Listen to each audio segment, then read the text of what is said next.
오늘 여러분과 함께 읽으신 본문의 말씀을 가지고 우리 성탄 메시지로 성탄절에 품는 예수의 마음이라고 하는 제의 말씀으로 함께 은혜를 나누고자 합니다. 여러분께서 보신 이 영상은 체코 영화입니다. 모스트라고 하는 제목을 가지고 있는 영화를 편집한 것입니다. 여러분, 체코 말로 모스트는 영어로 더 브릿지, 다리를 의미합니다.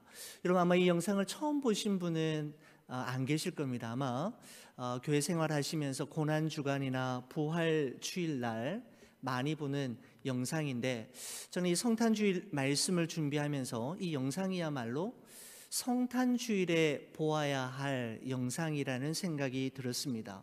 왜냐하면 성탄이 우리에게 주는 깊은 의미, 하나님께서 그 아들을 이 세상에 보내시고 그 아들 예수께서 이 세상에 오신 이유를 정말 잘 설명하고 있는 영상이라는 생각이 들었기 때문입니다. 사랑하는 아들을 살리기 위해 기차 안에 있는 많은 사람들의 죽음을 외면할 것인지, 아니면 기차 안에 있는 사람들의 생명을 살리기 위해 자신의 하나뿐인 아들을 죽일 것인지, 여러분은 이 상황에서 어떤 선택을 내리셨을 것 같습니까? 결단코 쉽지 않은 이 두 가지 선택의 기로에서 아버지가 어쩔 줄 몰라 하며 고통스러워하고 괴로워하고 있을 때, 기차 안에 있는 사람들은 기차 밖에서 일어나고 있는 이 끔찍한 일, 그 아버지가 괴로워하고 있는 그 일이 무엇인지, 어떤 일이 일어나고 있었는지 아무도 몰랐습니다. 결국 기차 안의 사람들을 살리기 위해 하나뿐인 자기 아들을 포기하기로 결정했던 그 아버지의 마음은 바로 여러분과 저를 살리기 위해 독생자 예수 그리스도를 이 세상에 보내시고 십자가 위에서 죽이시기로 결정하신 하나님 아버지와 동일합니다. 이와 같은 하나님 아버지의 마음을 요한복음 3장 16절은 이렇게 우리에게 표현하고 있습니다. 하나님이 세상을 이처럼 사랑하사 독생자를 주셨으니 이는 저를 믿는 자마다 멸망하지 않고 영생을 얻게 하려 하심이라. 많은 학자들은 이 요한복음 3장 16절을 복음 중에 복음이라고 이야기하고 복음의 심장이라고 불리우는데, 이 한 구절 안에는 온 인류를 향한, 여러분과 저를 향한 하나님의 위대한 사랑이 고스란히 담겨져 있습니다. 위대한 사랑의 근원은 하나님이입니다. 위대한 사랑의 대상은 세상을입니다. 위대한 사랑의 크기와 정도는 이처럼 사랑하사입니다.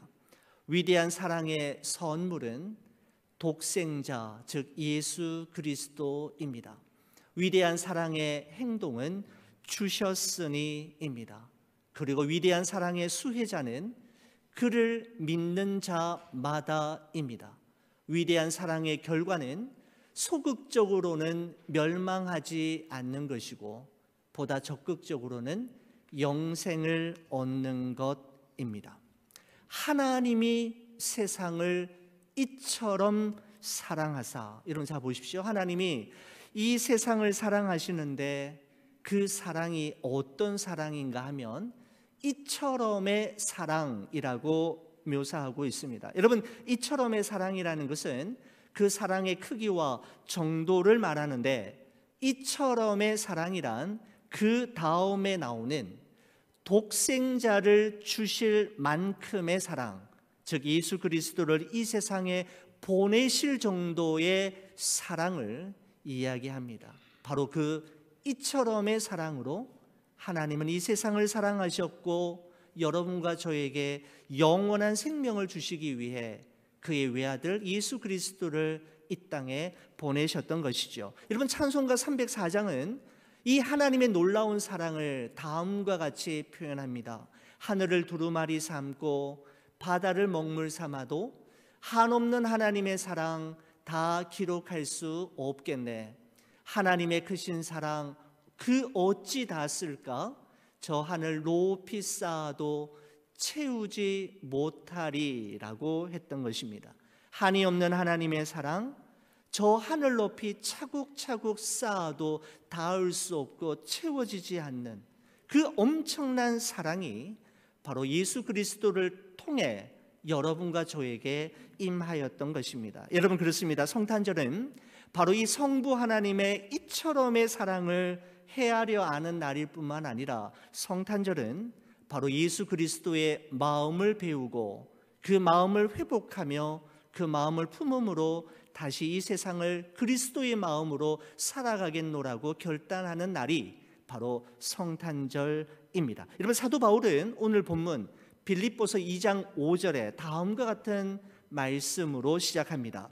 너희 안에 이 마음을 품으라 곧 그리스도 예수의 마음이니 라고 말씀하고 있습니다. 여러분, 그렇다면 2021년의 성탄절을 맞이하는 우리 그리스도인들이 여러분과 제가 품고 살아가야 할 예수 그리스도의 마음, 우리가 회복해야 할 그리스도 예수의 마음은 과연 어떤 마음일까요? 사도 바울은 빌립보서 2장 5절에 너희 안에 이 마음을 품으라 곧 그리스도 예수의 마음이니 라고 하면서 이 마음이 어떤 마음인지를 구체적으로 풀어나가기 전에, 그렇다면 먼저 그리스도 예수는 어떤 분인가에 대해서 먼저 이야기하고 있습니다. 두 가지로 이야기하고 있는데 예수님이 누구인지에 대해서 6절은 이렇게 기록하고 있습니다. 그는 근본 하나님의 본체시나라고 표현하고 있습니다. 여기 아주 중요한, 간과하지 말아야 할 두 가지 단어가 나오는데 근본과 본체입니다. 예수님은 근본이시고 본체라는 것이죠. 여러분, 여기서 사용하고 있는 근본이라고 하는 단어는 시간적 의미를 담고 있는데, 시간적 의미를 담아서 이 단어를 번역한다면 이런 겁니다. 근본이라는 것은 처음부터, 원래부터, 영원 전부터라고 하는 의미가 바로 이 근본에 담겨져 있는 의미입니다. 여러분, 그 다음에 본체라고 하는 말이 나오죠. 본체라는 말은 그 사물을 사물 되게 하는 본질을 의미합니다.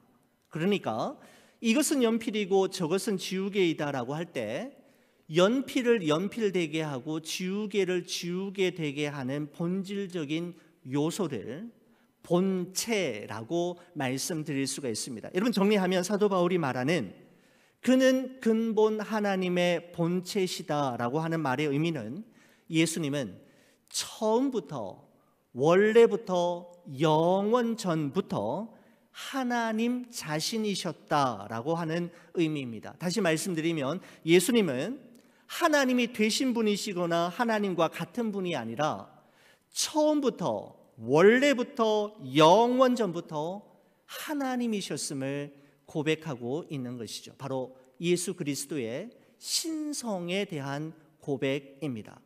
여러분, 그리스도 예수가 누구인지에 대한 또 하나의 설명이 나오고 있는데 7절의 말씀을 한번 보십시오. 오히려 자기를 비워 종의 형체를 가지사 사람들과 같이 되셨고 라고 기록하고 있습니다.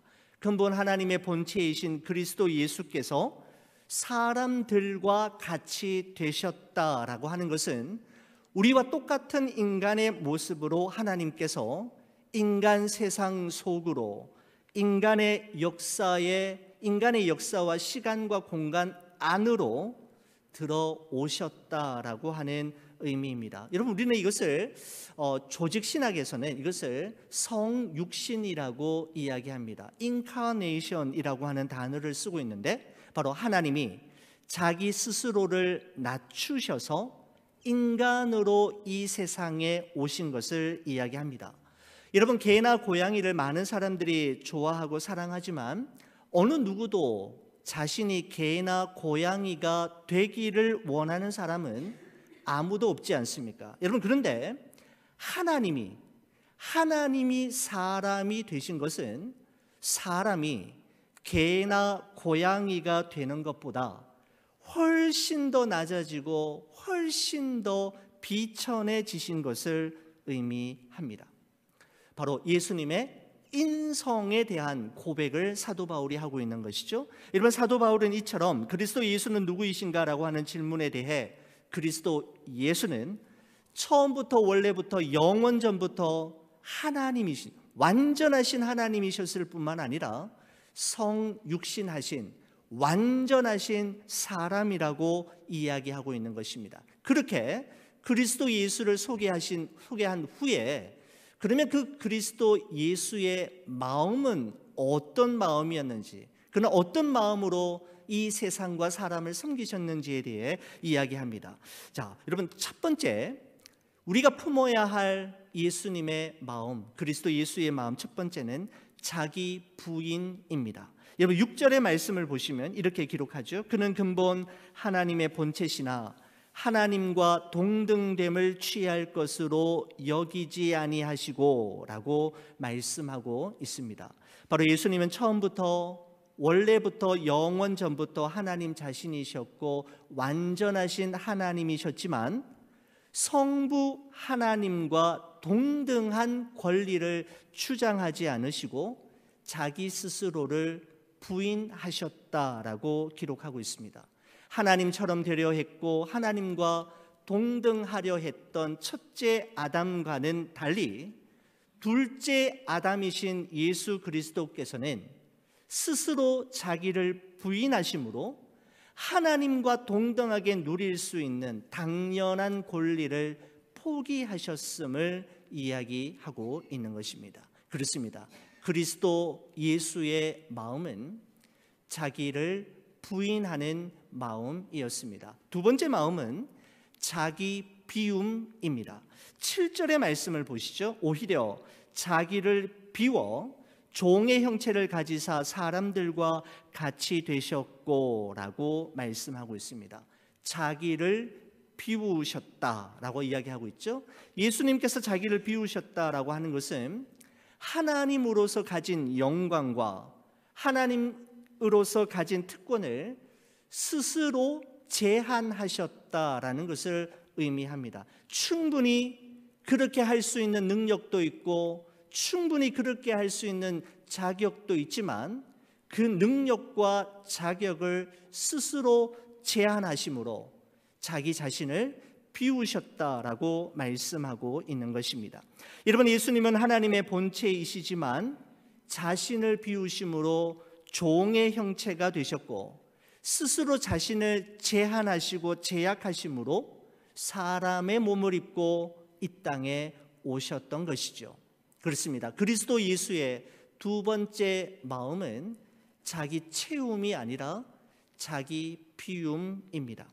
여러분, 세 번째는 자기 낮춤입니다. 8절의 말씀을 보시면 사람의 모양으로 나타나사 자기를 낮추시고 죽기까지 복종하셨으니 곧 십자가의 죽으심이라 이렇게 말씀하고 있습니다. 예수님은 자기를 낮추시되 죽기까지 낮추셨는데 거기에서 끝나지 않고 곧 십자가의 죽으심이라 라고 말씀하고 있습니다. 여러분, 거기 보시면 곧 십자가의 죽으심이라 라고 하는데 여러분, 곧이라고 하는 이 단어를 심지어는 이라는 단어로 바꾼다면 이 의미가 보다 선명하게 드러나게 되는 것 같습니다. 이런 의미죠. 예수님은 자기를 낮추시는데 죽기까지 낮추셨습니다. 심지어는 십자가에 달려 죽으시기까지 자신을 낮추셨다라는 것이죠.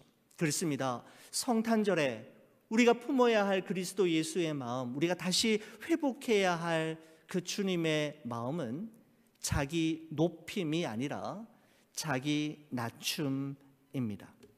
예수님께서는 여러분과 저를 구원하시고 영원한 생명을 주시기 위해 근본 하나님의 본체이셨지만 하나님과 동등한 특권과 지위를 취하지 않으시고 오히려 자기를 부인하시고 자기를 비우시고 자기를 낮추셨는데 십자가에 죽으시기까지 자기를 낮추셨다, 복종시키셨다라고 하는 것이 바로 사도 바울의 진술입니다. 여러분, 하지만 오늘날 우리가 살아가는 이 세상에서 일어나는 수많은 문제들과 사건들, 그리고 이민교회 현장에서 일어나고 있는 모든 갈등과 아픔의 배후에는 자기 부인이 아닌 자기를 증명하려 하기 때문이고, 자기 비움이 아닌 자기 자신을 위해서는 더 좋은 것을 더 많이 채우려 하기 때문에 생겨나는 것이며, 자기 낮춤이 아닌 자기를 높이고 자기를 더 과장하려 하기 때문에 생겨나는 일들임을 우리는 잘 알고 있습니다.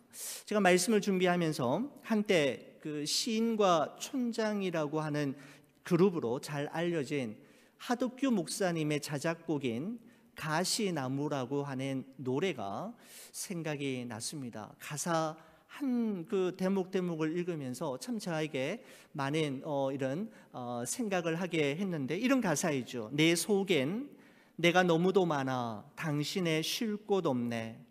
내 속엔 헛된 바램들로 당신의 편할 곳 없네. 내 속엔 내가 어쩔 수 없는 어둠, 당신의 쉴 자리를 뺏고, 내 속엔 내가 이길 수 없는 슬픔, 무성한 가시나무 숲 같네.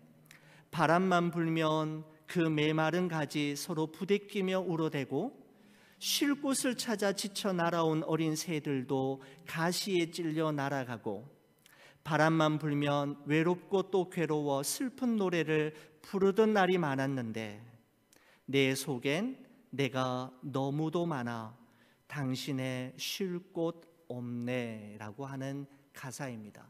내 속엔 내가 너무도 많다라고 하는 이 고백이 우리에게 많은 생각을 하게 됩니다. 예수님께서 품으셨던 그 마음, 자기 부인, 자기 비움, 그리고 자기 낮춤과는 너무나도 동떨어져 있는 모습이지 않습니까? 우리 안에서 발견되는 수많은 가시들, 교만한 마음과 자존심, 열등의식과 우월의식, 헛된 욕망과 바램들, 어둠과 슬픔 등 이 모든 가시들은 바로 우리가 그리스도 예수의 마음을 품지 않음으로 돋아난 가시들이고, 자기 부인, 자기 비움, 자기 낮춤의 삶을 살아가지 못함의 결과로 생겨난 가시들이지 않습니까? 여러분, 우리 신앙의 선배들은 남들보다 더 많이 채우고, 남들보다 더 많이 높아지고, 남들보다 더 많이 소유함으로 위대한 삶을 살아낼 수 있었던 것이 아니라, 오히려 자기를 부인하고 비우고 낮아지고 내려놓음으로써 위대한 신앙의 족적을 남길 수가 있었던 것입니다. 영원한 것을 위해 영원하지 않은 것을 미련 없이 내려놓을 수 있는 사람, 영원한 곳에 이르기 위해 영원하지 않는 이 세상에 미련을 두지 않고 언제라도 가벼운 마음으로 떠날 준비가 되어 있는 사람, 어떠한 고난과 시련에도 위축되지 않고 세상과 물질이 제공하는 안락함에 쉽게 길들여지지 않으며 타협하지 않는 사람이야말로 예수 그리스도의 마음을 품고 그 마음으로 이 세상을 살아가는 사람들의 삶 속에서 나타나는 모습임에 분명합니다. 여러분, 그런데 오늘 이 본문의 말씀에 보면 그리스도 예수의 이런 마음을 품고 세상을 살아가는 그리스도인들에게 하나님께서 허락하시는 특별한 선물이 있음을 우리에게 사도 바울이 소개하므로 오늘 이 본문을 한 단락 짚고 있는 것을 보게 됩니다. 9절에서 11절인데요. 여러분, 성경책 보시면서 우리 9절에서 11절 저와 함께 같이 한번 읽어보도록 하겠습니다. 시작. 이러므로 하나님이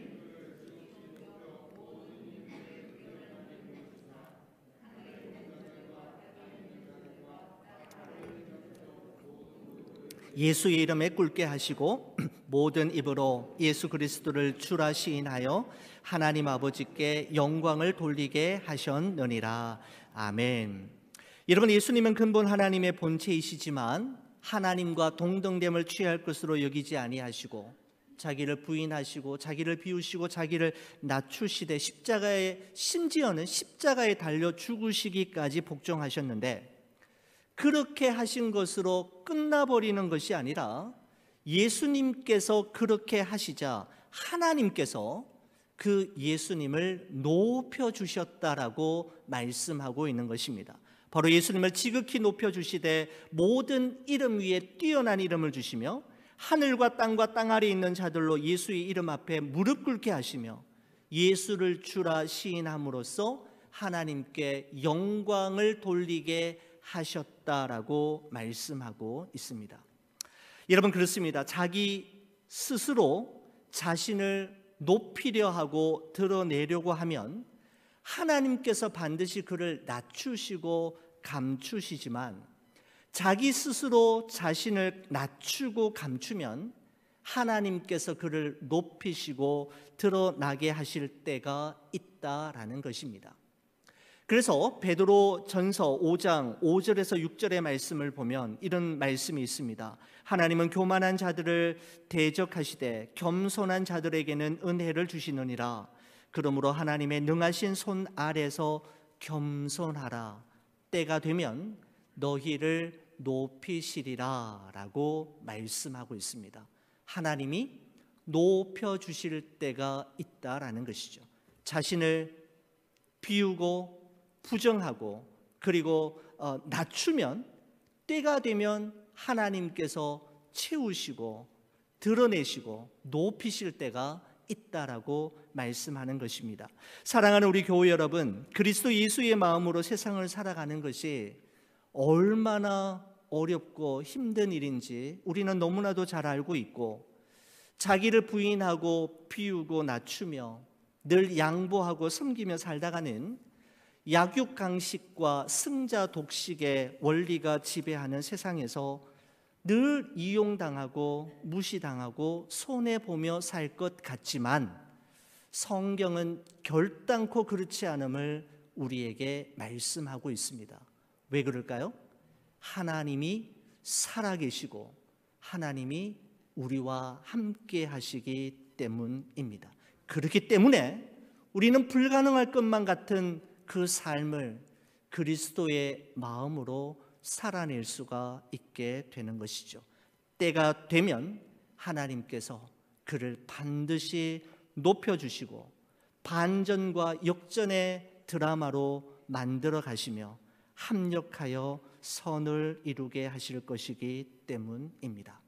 2021년 성탄주의를 맞이하면서 여러분과 저의 마음이 무엇보다도 예수님의 마음을 닮아 자기를 부인하고 자기를 끊임없이 비워내고 자기 스스로를 끝없이 낮춤으로 예수 그리스도의 마음을 회복하고 그 마음으로 이 연말과 우리 남은 여생을 살아가시는 우리 좋은 비전교회 이곳에 모이신 여러분과 제가 되기를 주의 이름으로 간절히 축원을 드립니다.